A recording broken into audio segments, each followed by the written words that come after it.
Disney World has just announced a new ticket pricing structure, and no one should be surprised by this. For years, Disney has been dealing with an ongoing problem. The crowds continue to get more and more intense in the parks, and they sometimes appear during times when we really don't expect them to, even during what we would consider to be the off-season. So what's the solution to this? Higher prices and a change to the availability of tickets after that first use. Now I'm going to dive into all of those details, and then I'm going to give you my thoughts afterwards. Disney previewed this change with a new website that they're going to be launching very soon, which will change the way that we buy tickets. When you first look at the site in the video, it does look very spiffy, very clean. You can click on a park and you can see how many shows, the rides, the dining experiences, and they have the little flippy number so you know it's continuously growing at Walt Disney World. Once you've selected a park, the site shows you different categories of rides that would be the most interesting to you, and they categorize them in really interesting ways, like first-timers and thrill seekers and foodies and so on. Then we move on to purchasing the tickets, and we move to a very familiar looking page here where you can choose the Park Hopper or Park Hopper Plus options for $55 or $80 respectively. Then you choose the number of days you'd like to experience Disney parks. Nothing too new here. The very interesting part is when you go below this page and you see the calendar where you select a certain date that works best for you. You choose the starting day, and then the calendar automatically chooses the number of days that you can use your multi-day tickets. Now this is brand new. In the past, all multi-day tickets were available 14 days after that initial use. For example, if you have a 2-day multi-day ticket, you can go on that first day, wait 14 days, and then go for another day at Disney. Same thing would apply for the 10-day ticket as well. So 14 days for the 2-day or the 10-day, that is totally changing. From what I have found, the valid period of use varies based on the number of days in your multi-day ticket. For example, a 2-day ticket would be available for 4 days after that initial start date, and a 7-day ticket would be available for 10 days after that initial start date. At first and second glance, this isn't exactly an exciting change,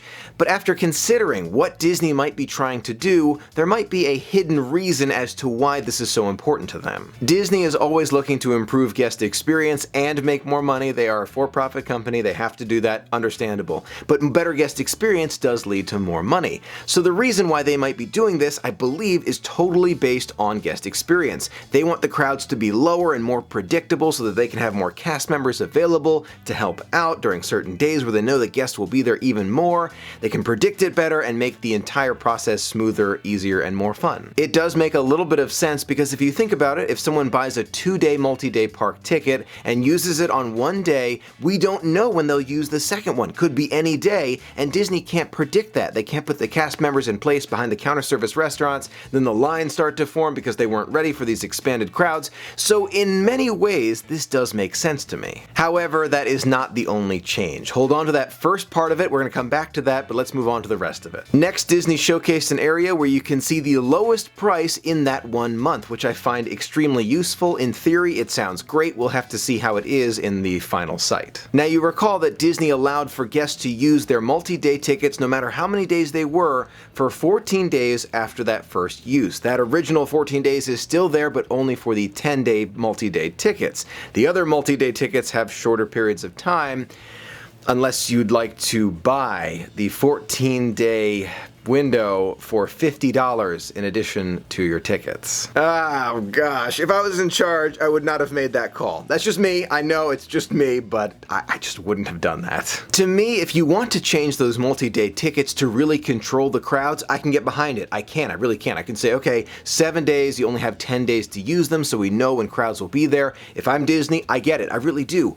But for you to offer this same option, the 14 days, which used to be included with the multi-day ticket, for an extra $50 per multi-day, I wouldn't have done it that way. Personally, there is no way I would have made that decision if I was in charge, just because it's a tough pill to swallow. You used to give this away with your multi-day ticket. It's the same thing, and you're charging more for it. I would not have made this call. Now, I know this is about crowd control at Disney and they want to make it more magical for everyone, no doubt about it, and you do not have to buy that additional $50 14-day window unless you need it. So I understand it in terms of that. However, I just would not have left it on there, or maybe I would have waited to put it on the site later, just like wait for a few months, even a year or two, and then bring it back. Just don't have it right away. It doesn't feel good to all of us who love the magic so much. In addition, it should not surprise you, the cost cost of the multi-day park tickets have also increased. The one-day park ticket will now be between $109 and $129 for that one day, depending on the season. It used to cost between $102 and $129, so it is a small increase. Another note, the Magic Kingdom will no longer have that additional premium over the other parks. They're all priced at the same level depending on the season. Now, from what I've heard, these changes will not go into effect until October 16th, 2018, so if you are even considering